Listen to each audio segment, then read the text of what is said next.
কদিন আগে দুজনে আইসা প্রণাম কইরা নিবেদন করিল তারা দুজনেই সন্ন্যাস মন্ত্রে দীক্ষা গ্রহণ করতে চায়।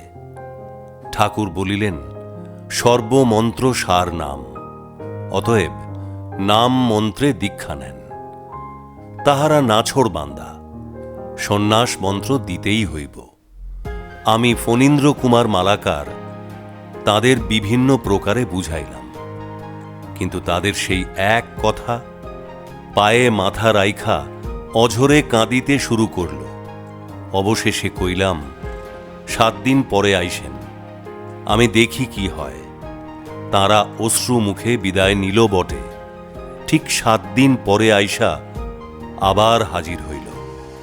জিজ্ঞাসা করলাম, সন্ন্যাস নেওয়ার ইচ্ছা হইল কেন?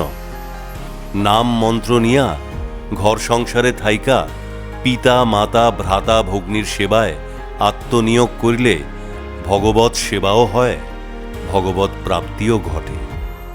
নাম মন্ত্র গ্রহণ কইরা ঘরের ছেলে ঘরে ফিরা যান, এই কথা বলা মাত্রই পায়ে পইরা কাইন্দা কাইন্দা বইলতে লাগল, সংসার ভালো লাগে না, দিবারাত্র গাত্রদাহে কষ্ট পাইতাছি, আমাদের দয়া কইরা রক্ষা করেন, নতুবা গঙ্গায় ঝাঁপ দিয়া এ জ্বালা নিবৃত্তি করুন।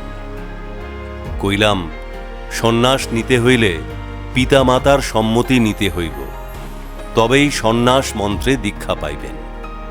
3 মাস পর তারা আইসা প্রণাম কইরা যুক্ত হইয়া দাঁড়াইল। জিজ্ঞাসা করলাম, কি সংবাদ? পিতা মাতা সম্মতি দিছেন কি?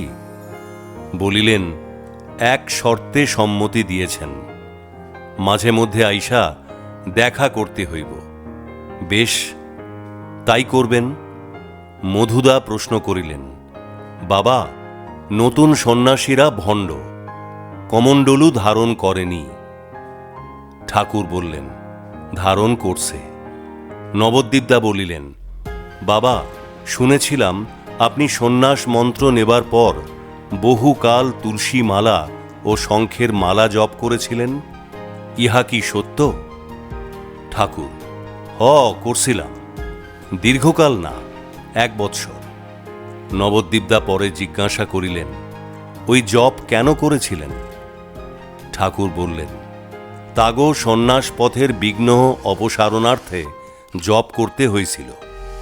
1 যুগ পরে দেখা কইরা গেছে, শিষ্য কইলে হইল না, গুরুকে সর্বক্ষণ সজাগ দৃষ্টি রাখিতে হয়, বিরাট দায়িত্ব।